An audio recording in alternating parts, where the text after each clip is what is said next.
Good morning. This is Jason Dean coming live from Film Fanatic headquarters. It's 11:24 on a Wednesday morning, April 8th.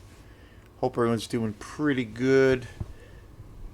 It snowed here in Midcoast, Maine last night, but the snow, I woke up this morning. I haven't been outside yet, but every trace of snow is gone. It was pretty cold yesterday, and it just flaked. It snowed all day. It didn't stick. It was pretty out. It was definitely pretty, and it was just kind of spitting snow all day. Big, giant, big ass snowflakes too. It was a trip. And in the morning, yesterday morning, a friend of mine who lives down in New Hampshire had sent me a photo of the snow that they were getting before us, and it actually was sticking, like covered. It looked like there was a couple inches of snow. It was like, holy shit, is that? I kept thinking, oh no, is that coming our way? But it just did that very thing all day yesterday. Just kind of spit snow, and then I was in around 6:30, 7:30 or so. I was in my practice space, and I noticed it just kept snowing, but then it started sticking, and it actually, we probably got like maybe almost 2 inches of snow last night. Pretty crazy. It covered the snow. The snow covered everything that it hit. It was wild because it got a little bit colder. And I woke up this morning and every bit of it is gone. So that's kind of a nice feeling, I guess. Anyway, I hope everyone's doing good. Been doing, trying to mix things up between finishing up some, I guess now last week I finished up my Friday 13th series on all the different actors slash stuntmen who have played Jason Voorhees. That was a whole lot of fun to do. So I finished that up last week. That was a newer series. I've been kind of doing these newer kind of deep dive videos, which has been a lot of fun. That's been a little bit of a newer, or that's been a new thing.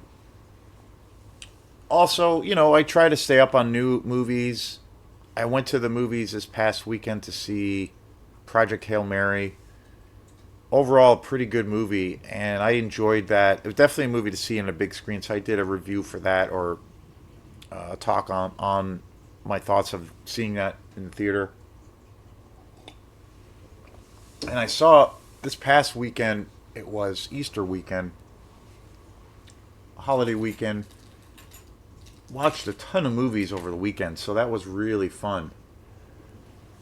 I mean, I must have watched like shit, probably like 6 movies in a span of like 2 days, maybe more. It was really great. A lot of it had to do with me renting movies to go over to my folks on Easter, which is, a normal thing for us as a family. That's been a tradition that my family has always had ever since I was a kid. We would always, do growing up, have like a pizza movie night. And then on weekends, especially when I was in grade school, we would have dinner and then all sit down as a family and watch a movie. Sometimes during the week, it was always a thing. So I've always kind of stuck with that tradition. And obviously, I've gotten even more into film. And, as long as I can remember going over to my folks now, it's a big part of our social interaction. It's super fun. So I did some shows on some of the newer movies that I saw, or I shouldn't say newer movies, but movies I did watch. I rented some older films and then one brand new one. I put up a review for Osgood Perkins' more recent film, Keeper, which was probably, I have to say, like looking back, and I did the review for that film, I think it was yesterday morning. I have to say that was one of the biggest letdowns that I've seen in recent time. That movie was really hard to get through.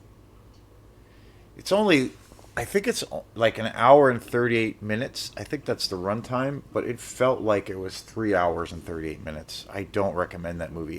It's kind of painful. It's kind of painful. It kind of gave me a headache. I watched it we watched it together as a family, actually on Easter. We got through it, but if it was, my parents seemed to be kind of into it. They didn't like it very much either, but they generally they generally don't.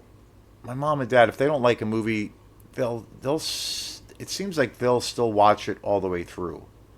For me at home, if I do that, if I'm watching a movie and I'm just so not into, or it's kind of giving me a headache, or I'm falling asleep, a lot of the times, especially in the case of if I've rented movies and I have other movies to watch from world famous Opera House Video, I will totally eject the movie. I will totally take it out and go on to the next one. I usually try to be fair about it because I don't like to do that because it's a waste of money and it's a waste of time, but at the same time I like to try to stay current. I like to try to keep my finger on the pulse of like new films that are coming out, even though I mostly watch a lot of old films. Today's show is on a very old film from '81. So, you know, but I usually give it 45 minutes to an hour. If I'm at that mark, and especially if the movie is really, you know, at a point where I feel it's totally dragging, that will be kind of my cutoff point. And especially if I'm home, I don't have any problems with popping the movie out and just exiting stage left because, you know, it can be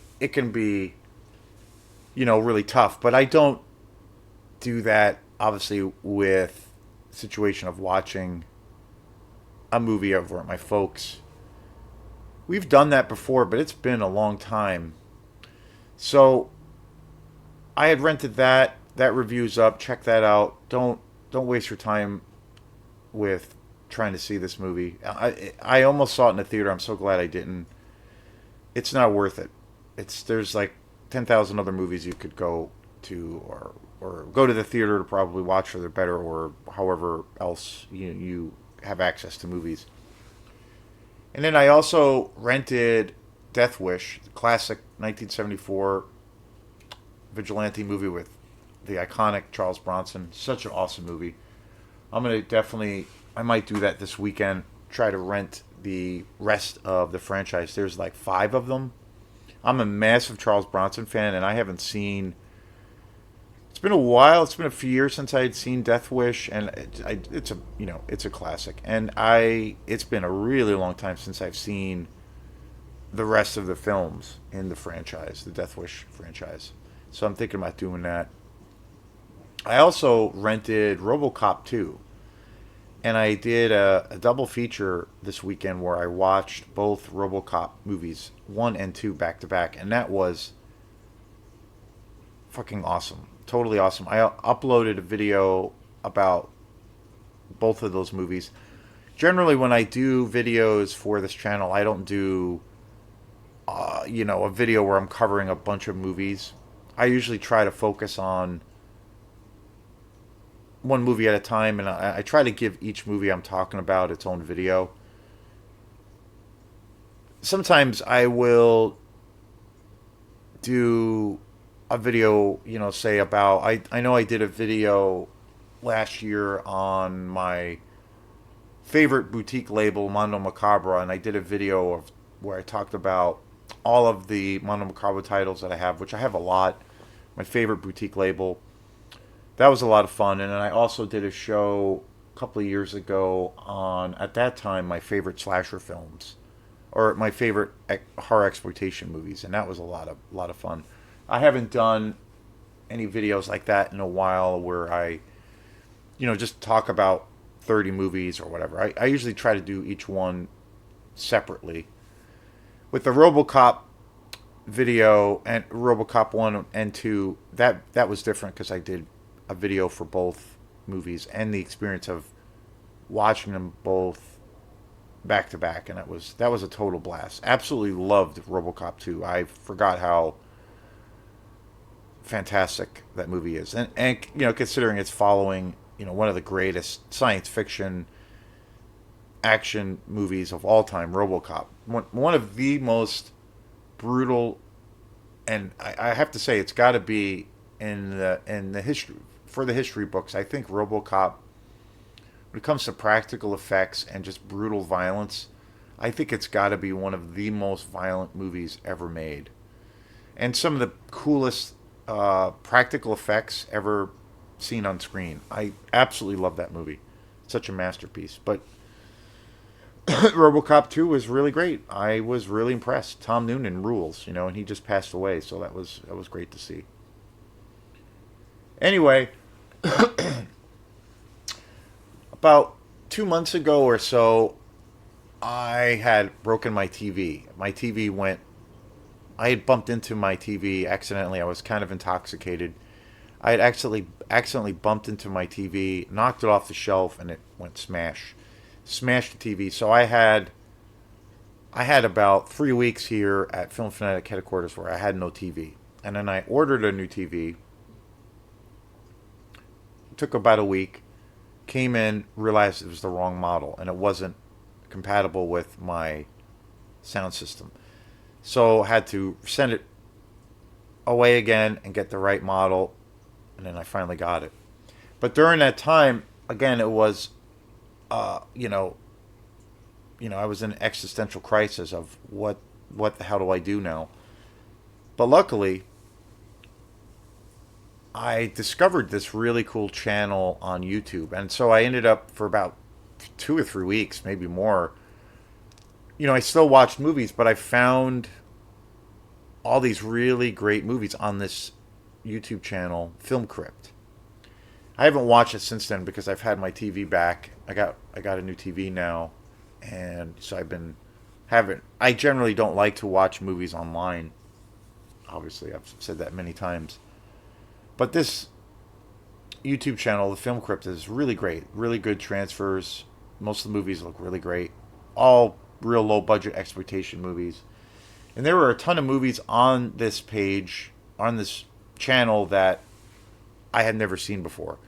There were quite a few that I had seen in the past, and also movies that I own in my collection. But the majority of these movies were first time viewing. So I've been doing during that time. I did a lot of reviews on all the movies that I watched. I watched a ton of movies during those 2 weeks. I mean, it's usually one or two a day, one a day at least, and then sometimes on weekends there were a few days where I watched two or three. But I had made this big list because I have no life and I'm a loser. Oops, smashed the microphone. Pardon me.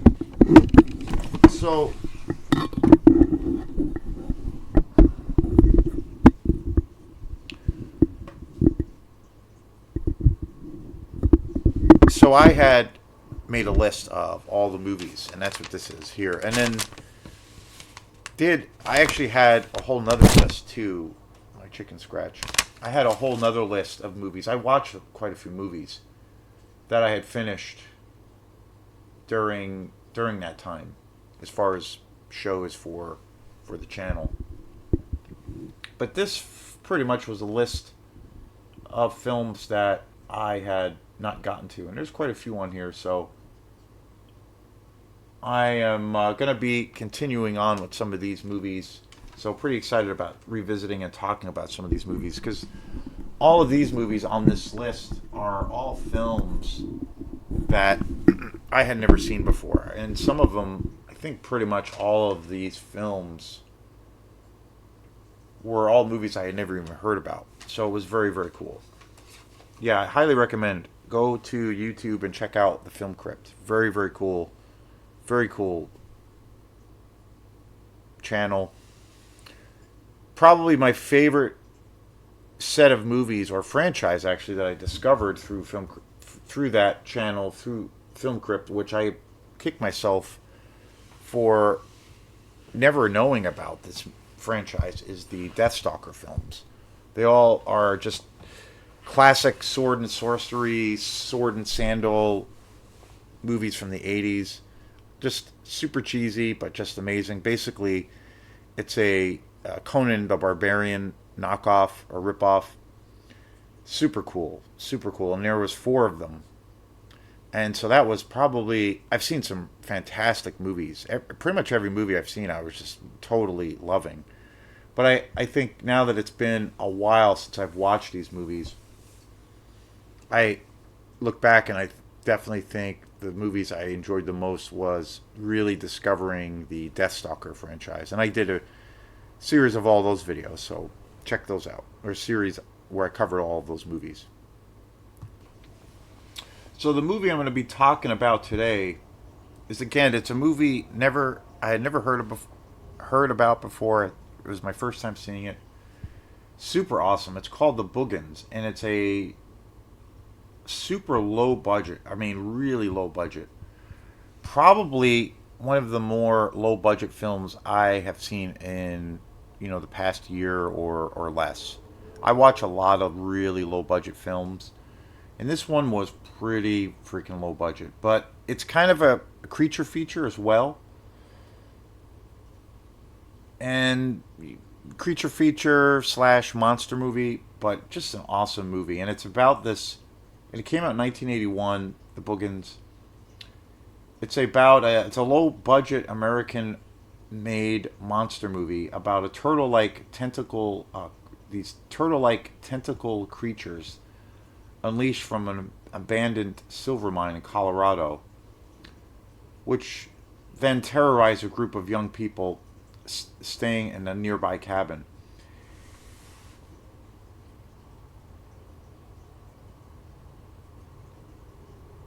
This movie also was, I guess, it came out in 81. I had never heard of this movie, but it's uber creepy. It really is. It's super low budget, and when you see the creatures, again, it's so handmade, and I think, that's what I love about it.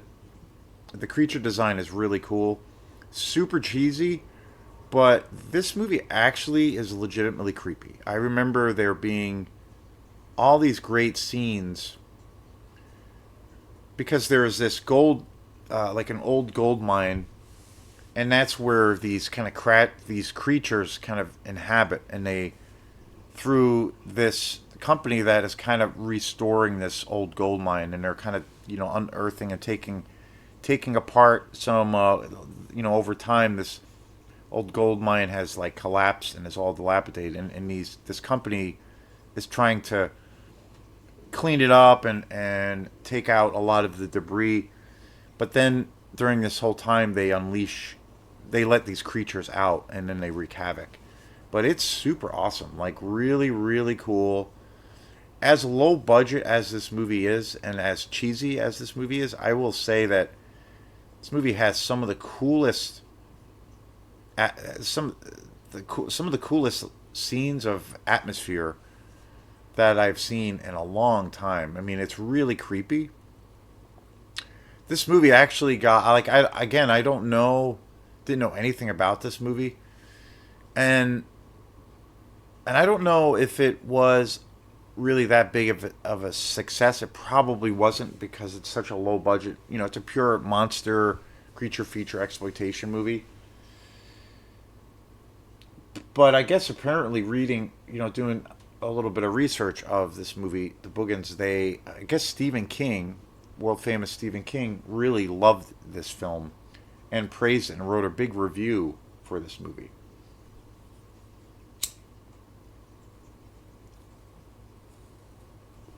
Which, is going to help your movie.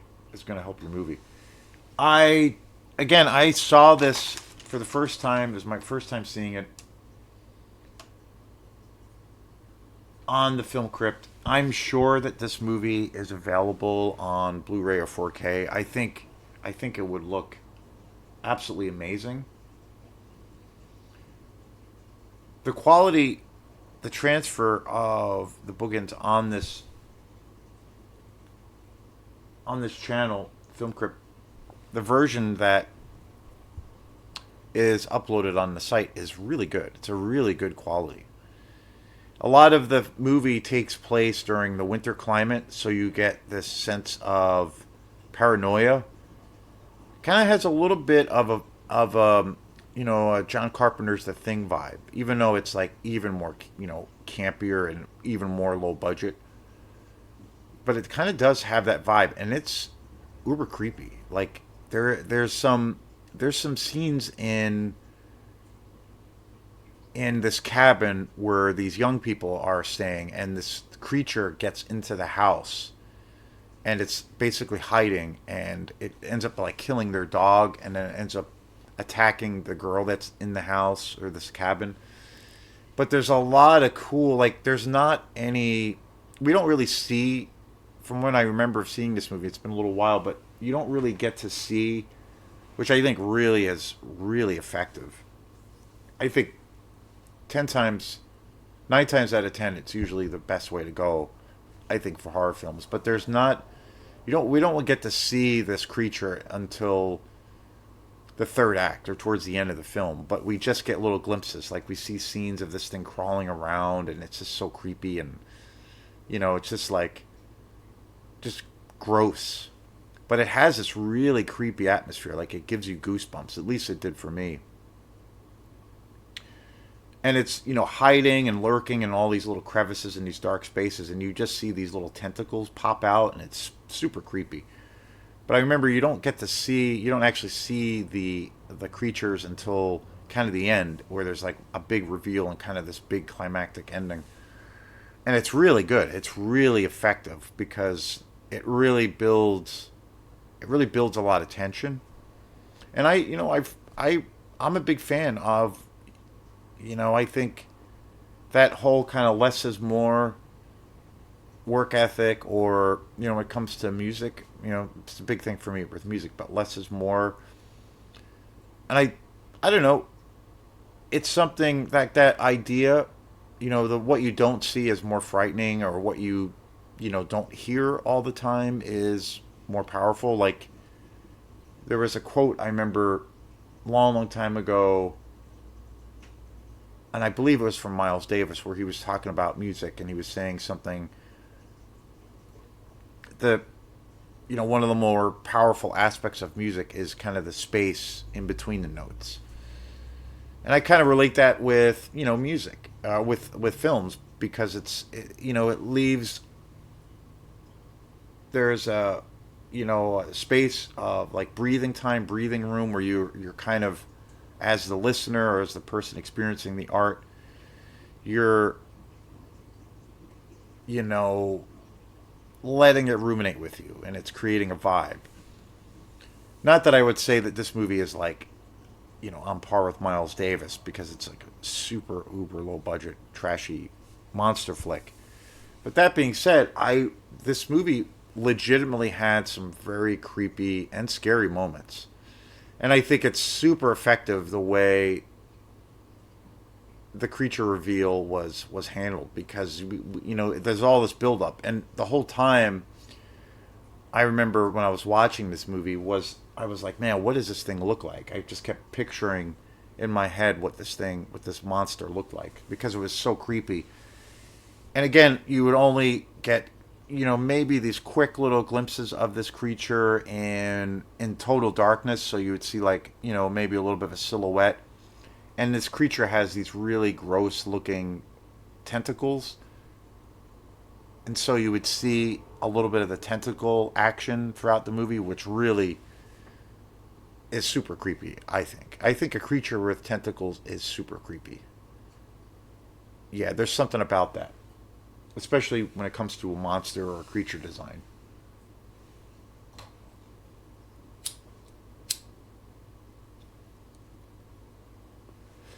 But being that they filmmakers really took their time with that whole kind of thing, like not showing the creature, and you're just getting little glimpses of it. And these attacks happen. These people get picked off, killed by this creature, and they you know in all various violent ways. Great kills. It just gives you a sense of dread. It builds the tension even more. Really effective, really effective. And I love films that have a winter vibe, a winter aesthetic. I love movies that are shot during the winter climate. I'm that's my favorite kind of winter climate. I'm a big fan of movies that are where there's maybe a lot of rain in the film itself, like literally, or where the film takes place in a very snowy climate, maybe during a blizzard. I love, love, love that. That's probably my favorite kind of setting as far as like an environment.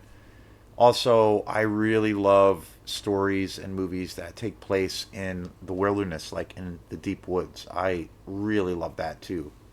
So, I think that's really one of the reasons why I love, the Friday 13th franchise so much, because it takes, virtually every movie takes place in the woods, Camp Crystal Lake, and there's a lot of great scenes in those movies where there's always some, big thunderstorm. So that's always, it just always adds a factor to the film of making it more, I don't know, creates some kind of cool tension. And I love films so much that are shot during the winter climate that I've had that happen. That's happened to me before, where I won't really like the film, but if the environment looks cool, like where it gives you the chills when you watch it because it legitimately looks cold, I will, tend to stick. I will probably sort of dig that movie, even though if the movie isn't that great. Because I don't know. At the end of the day, when I watch a movie, I don't really. I like to think that I don't really. I'm not really asking for a lot.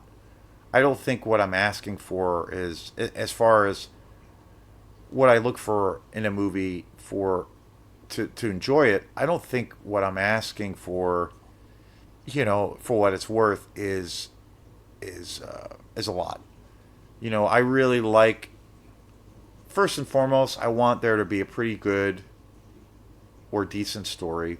I want there to be, at least a few characters in the movie that are engaging, to where I, get to a point, maybe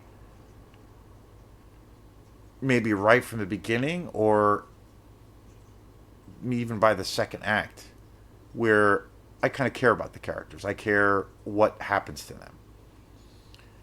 I also really love when films have a beautiful or really great soundtrack. That's another thing I really look for when I watch a movie. That's a big thing for me.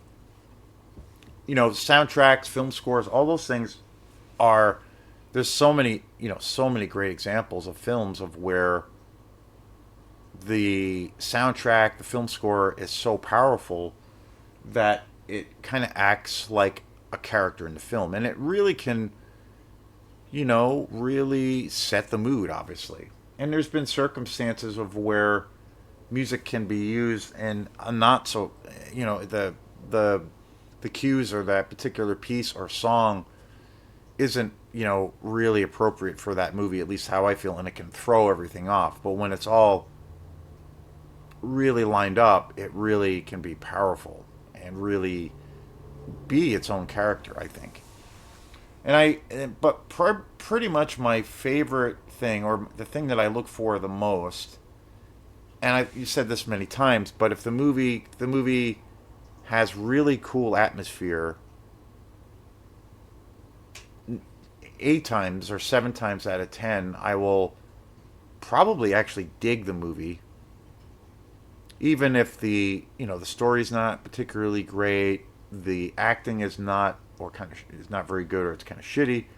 The editing might be choppy. The story might be impossible to follow.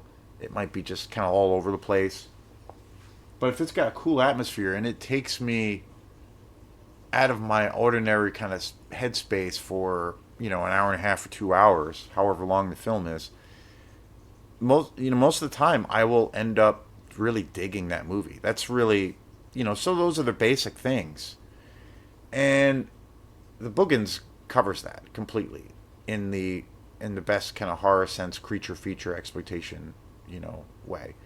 And I think the Boogens is one of those movies that, again, it's a super low budget, cheesy horror creature feature exploitation movie, And I do think it's something that happens a lot, probably too much, but people who don't dig these kind of trashy movies sometimes just totally want to just throw it into the trash and don't give the films, see any value in them, or just be really dismissive and generalize across the board. Well, those movies are just, they're just trash and they don't have any value. They're just exploitation movies, blah, blah, blah.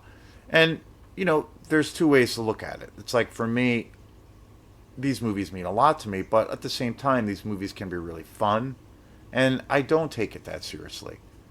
So I try not to get, I guess, butthurt is the word, if someone does that or has that stance on these movies, because I try not to take things too serious. That's something I try to do in my life in general, because life is crazy. Life is a beautiful gift that we all have, but at the same time, it's fleeting. It's always changing. So I try not to take what I do too seriously, because I know, I try to always have levity and try to be able to laugh at myself first before anything else, and not take it too seriously, even though I do. But I think people too often will just dismiss everything, and generalization is a thing that happens all the time in our world, where people want to generalize that, oh, this person is part of this group, and this group believes this, or blah blah blah, and that can be really, I think, ignorant. But I think when it comes to exploitation movies, at least the movies that I watch, and this movie definitely is, again, this is a very low budget, uber low budget film, and it's got all those things, but it really has some depth to it. I think there is something of weight and merit that is kind of cool, or kind of important, that there is a voice there, and it's not just, you can't just throw it in the trash because it's just, a garbage movie. It's got all those tropes, and I love that about it. But I actually think it's actually a really well done movie. It's really suspenseful. It's super creepy. And when you think too of horror movies out there that generally, like, legitimately give you the creeps, or horror movies that generally really really scare you, let's face it, I think movies that really do that get under your skin and really, maybe put you in this mental space of where I think I'm going to leave a light on at night before when I go to bed. I think it's kind of rare when that happens. There's really not. I mean, there are, but I also feel like there's not. Say there's not a million movies out there that do that. It's a little bit more of a selective, and it's a smaller group of films that do that legitimately do that. I think most horror films are really fun. They're entertaining, and it's great escapism, and just kind of that whole go into a haunted house, having that experience. But then on the other side, movies that really legitimately give you the creeps or scare you, I think is a little bit different. And I do think, it's a little bit more in the minority than some people think. I don't know. Like, I think of the Friday 13th franchise. It's a perfect example of that.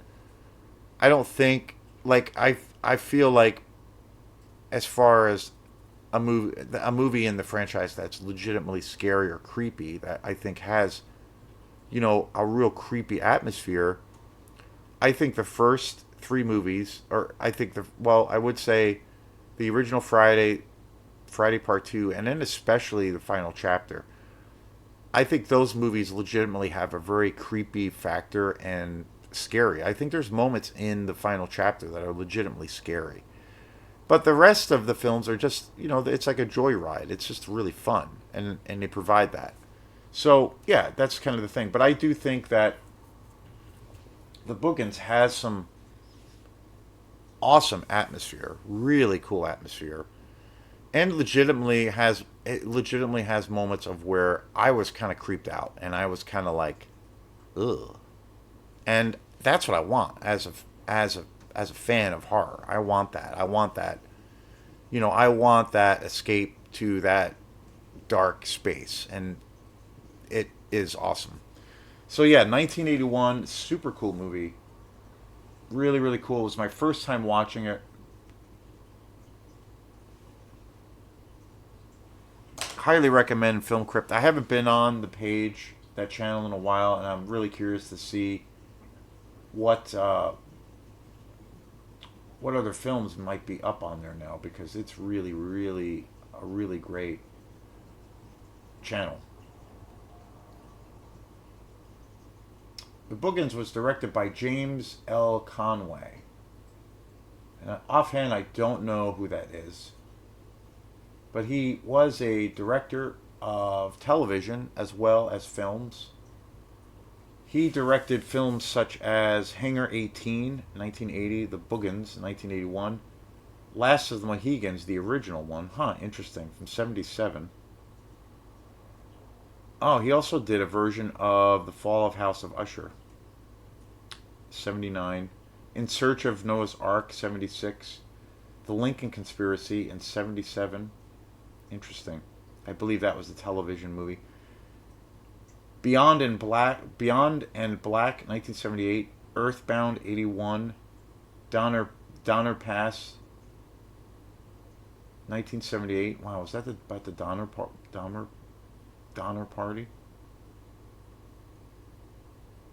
Oh wow, okay, interesting. So he did a film about the Donner Party. Wow, okay. The Donner Party is, well, was a group of settlers that got stranded in the Sierra Nevada mountains, and they ended up resorting to cannibalism to survive. There's the famous scene in The Shining, where where Jack Nicholson tells his family of the Dahmer party because they're driving through that area. So creepy. Oh, I love that scene. It's one of my favorite scenes in that movie. Wow. Okay. Cool. I gotta check that out. 1978. Hmm. Okay. So yeah, really interesting. A lot of different movies that James L. Conway had directed. The Neutral Zone in 1988. Justice, 87. In Search of the Historic Jesus, 79. Interesting. And I gotta check that out. So yeah, very very cool. And the cast is for this movie is really good. I don't know who any of these folks are, but and I probably have seen them in the past, but really great ensemble cast. Actually, I take it back. One or two of these actors I've seen before. Jeff Harlan I'd seen before. He's in this film. He's great. Anne Marie Martin, Rebecca Balding, Fred McCarman, Scott Wilkinson, John Crawford, John Lorner, Med Flory, and Marcia Dangerfield. But yeah, the Boogans, 1981, awesome creature feature horror exploitation movie from the great year of '81. Highly recommend it. Peace.